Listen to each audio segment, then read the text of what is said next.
How to add photo to a resume in Canva. If you want to add a photo onto your resume in Canva, it's actually quite very simple for us to do so. Now what we have to do for that is, we have to simply open our browser, go to canva.com. Let's say here I'm building my resume and there is already a certain photo from the template that I chose. And I just want to go ahead and then basically maybe edit out this particular photo and replace with mine. So first select that photo and then just delete it. You can see a circle frame or any type of frame that they've added.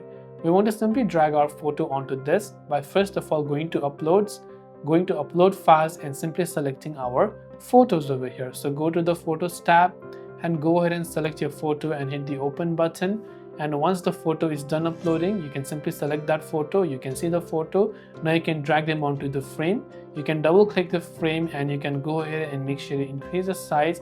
And just like that, you can see I successfully went ahead and then replaced my particular photo with my own photo on the resume on Canva.